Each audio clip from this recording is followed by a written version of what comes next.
بسم اللہ الرحمن الرحیم۔ ناظرین کیسے ہیں آپ سب؟ امید ہے آپ سب خیریت سے ہوں گے۔ آج ہم پڑھیں گے سورہ بقرہ کی تفسیر کا 36واں رکوع۔ تو چلیے شروع کرتے ہیں۔ بسم اللہ الرحمن الرحیم۔ قرآن کی آیت ہے مثل الذین ينفقون اموالهم فی سبیل اللہ کمثل حبۃ انبتت سبع سنابل فی کل سنبلۃ مئۃ حبۃ۔ جو لوگ اپنا مال خدا کی راہ میں خرچ کرتے ہیں ان کے مال کی مثال اس دانے کی سی ہے جس سے 7 بالیں اگیں اور ہر ایک بال میں 100 دانے ہوں، اور خدا واللہ یضاعف لمن یشاء واللہ واسع علیم، اور خدا جس کے مال کو چاہتا ہے زیادہ کرتا ہے اور وہ بڑی کشائش والا اور سب کچھ جاننے والا ہے۔ اب اللہ تعالیٰ اس کے بعد مسلمانوں کے اللہ کے راہ میں خرچ کرنے کو بیان فرماتے ہیں کہ ان لوگوں کے مالوں کی مثال جو اپنے مالوں کو اللہ کی راہ میں خرچ کرتے ہیں ایک دانے کی مثال ہے کہ اس سے 7 بالیاں اگتی ہیں اور ہر ایک بالی میں 100 دانے ہوتے ہیں۔ اسی طرح اللہ تعالیٰ مسلمانوں کے اللہ کی راہ میں خرچ کیے ہوئے مالوں کو 700 گنا بڑھا دیتے ہیں۔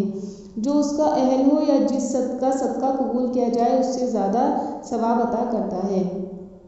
اور ثواب دینے میں اللہ تعالیٰ بڑی وسعت اور فراخی والے ہیں اور مسلمانوں کے خرچ کرنے اور ان کی نیتوں کو جاننے والے ہیں۔ مطلب جو جس نیت سے خرچ کرے گا اللہ تعالیٰ اس کو اسی حساب سے قبول فرمائیں گے۔ اگر کوئی خالص اللہ تبارک و تعالیٰ کے لیے اپنے مال کو خرچ کرے گا تو اللہ تعالیٰ اس کے مال کا ثواب 700 گنا تک بڑھا دیں گے۔ یعنی کہ اگر ہم 1 روپیہ اللہ کی راہ میں خرچ کریں گے خالص نیت کے ساتھ کہ ہم اللہ کی رضا کے لیے اور اللہ کے غریب بندوں کی مدد کے لیے اس پیسے کو خرچ کر رہے ہیں تو اللہ تعالیٰ اس کے 700 روپے بڑھا کر ہمارے نامۂ اعمال میں لکھ دیں گے انشاءاللہ۔ اس لیے زیادہ سے زیادہ اپنے مالوں کو صدقہ کرنا چاہیے کیونکہ اس سے مال بھی پاک ہوتا ہے اور اللہ تبارک و تعالیٰ کے یہاں اس کا اجر بھی بہت لکھا جاتا ہے۔ آگے والی آیت ہے الذین ينفقون اموالهم فی سبیل اللہ ثم لا یتبعون ما انفقوا منا ولا اذى لهم اجرهم عند ربهم۔ جو لوگ اپنا مال خدا کے راستے میں صرف کرتے ہیں پھر اس کے بعد نہ اس خرچ کا کسی پر احسان رکھتے ہیں اور نہ کسی کو تکلیف دیتے ہیں تو ان کا صلہ ان کے پروردگار کے پاس ہے۔ ولا خوف علیہم ولا هم یحزنون، اور قیامت کے روز نہ ان کو کچھ خوف ہوگا نہ وہ غمگین ہوں گے۔ آگے اللہ تبارک و تعالیٰ حضرت عثمان اور بن عفان اور عبد الرحمن بن عوف کے بارے میں نازل فرمائی ہے یہ والی آیت اللہ تعالیٰ نے کہ جو لوگ خرچ کرنے کے بعد نہ احسان جتلاتے ہیں اور نہ جس کو دیا ہے اسے کسی قسم کی تکلیف پہنچاتے ہیں ان کو اس کا ثواب جنت میں ملے گا جہاں نہ آئندہ کسی قسم کے عذاب کا خوف ہوگا اور اپنے بعد جو چھوڑ گئے ہیں نہ اس کا غم ہوگا۔ مطلب یہ کہ جو لوگ صدقہ کریں تو انہیں چاہیے کہ وہ ان کو تکلیف نہ دے۔ تکلیف سے مراد کہ اپنا احسان نہ جتلائیں۔ اگر ہم کسی کو کوئی صدقہ کر رہے ہیں تو یہ نہ کہیں گے ہم تیرے ساتھ ایسا کرتے ہیں اور تجھے اتنا کرتے ہیں، تو یہ اس بات کا احسان نہ جتلائیں۔ اگر ہم احسان نہ جتلائیں گے اور صدقہ کرتے رہیں گے تو اللہ تبارک و تعالیٰ کے گھر جانے کے بعد ہمیں کسی قسم کا خوف نہیں ہوگا نہ ہی ہم غمگین ہوں گے، اور ہمیں اپنے صدقے میں نیتیں اپنی خالص کرنی چاہیے۔ جب تک ہماری نیتیں خالص نہیں ہوں گی ہمارا صدقہ قابل قبول نہیں ہوگا۔ آگے والی آیت ہے قول معروف ومغفرۃ خیر من صدقۃ یتبعها اذى واللہ غنی حلیم۔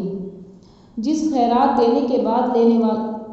والے کو ایذا دی جائے تو اس سے نرم بات کہہ دینی اور اس کی بے ادبی سے درگزر کرنا بہتر ہے، اور خدا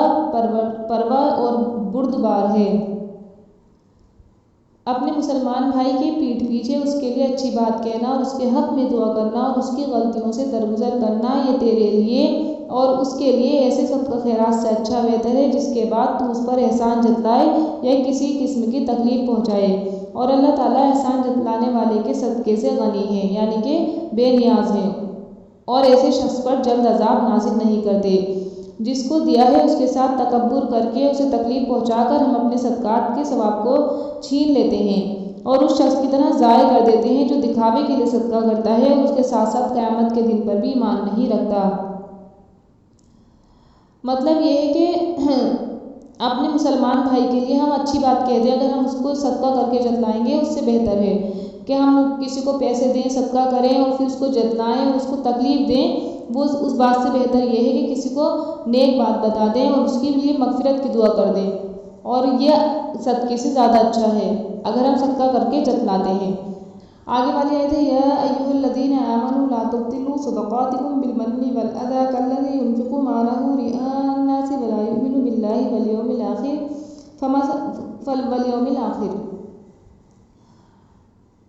مومنوں اپنے صدقات و خیرات احسان رکھنے اور ایذا دینے سے اس شخص کی طرح برباد نہ کر دینا جو لوگوں کو دکھاوے کے لیے مال خرچ کرتا ہے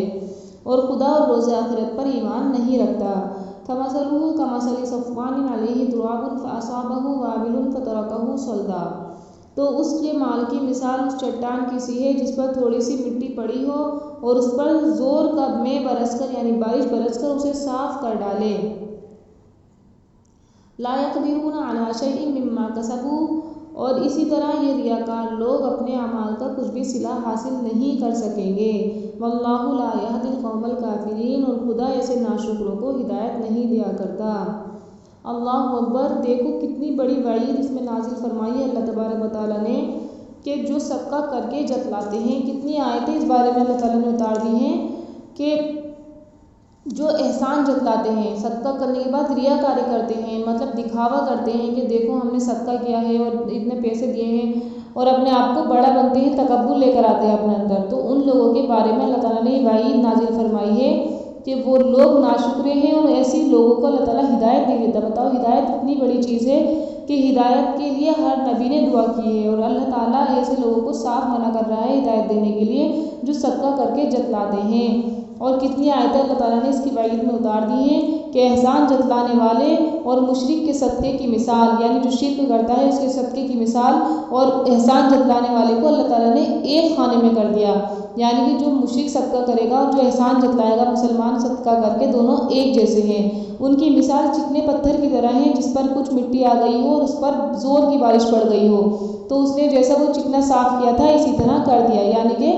جیسا وہ تھا ایسا ہی پتھر اس بارش نے کر دیا۔ یعنی اللہ تعالیٰ یہ مثال دے کر سمجھا رہا ہے کہ ایک اگر پتھر پر ہلکی سی گرد لگ گئی ہو، مٹی لگ گئی ہو اور پھر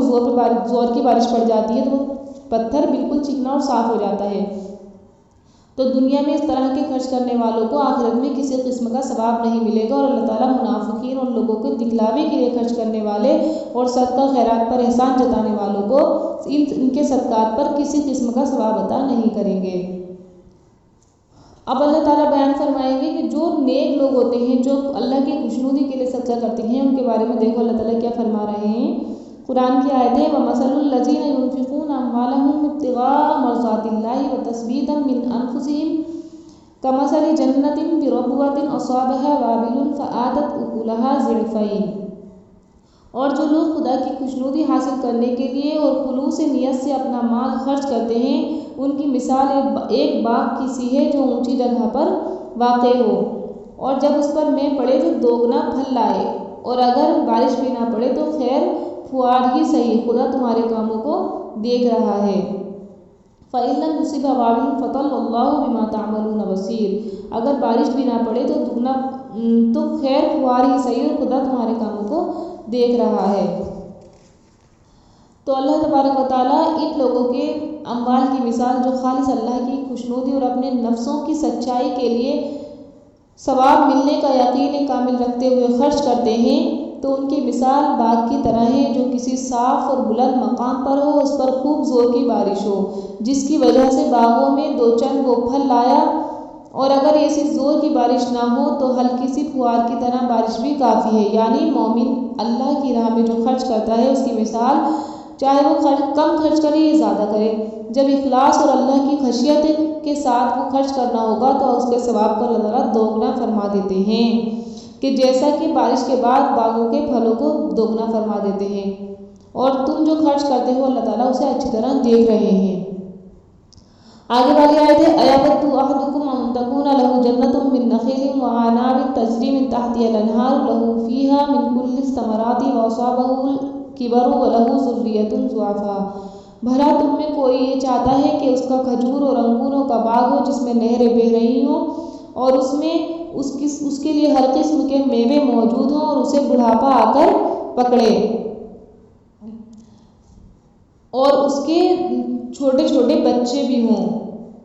فَأَصَابَهَا إِعْصَارٌ فِيهِ نَارٌ فَاحْتَرَقَتْ، تو اس باغ پر ایک دم بھرا ہوا آگ کا گولا چلے اور وہ جل کر راکھ کا ڈھیر ہو جائے۔ كَذَلِكَ يُبَيِّنُ اللَّهُ لکم الآیات لعلکم تتفکرون، اسی طرح خدا تم سے اپنی آیتیں کھول کھول کر بیان فرماتا ہے تاکہ تم سوچو اور سمجھو۔ تو اس کی تفسیر یہ ہے کہ اس آیت سے ہی آپ کو سمجھ میں آ گیا ہو ترجمے سے، لیکن میں آپ کو کھول کر بتا دیتی ہوں۔ اس کی تفسیر یہ ہے کہ بھلا تم میں سے کسی شخص کو یہ بات اچھی لگتی ہے کہ اس کے پاس انگوروں کا باغ اور درختوں اور مکانات کے نیچے سے نہریں بہتی ہوں،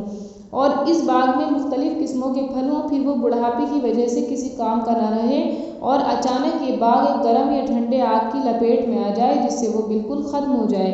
تم میں سے کوئی بھی شخص یہ گوارا نہیں کر سکتا۔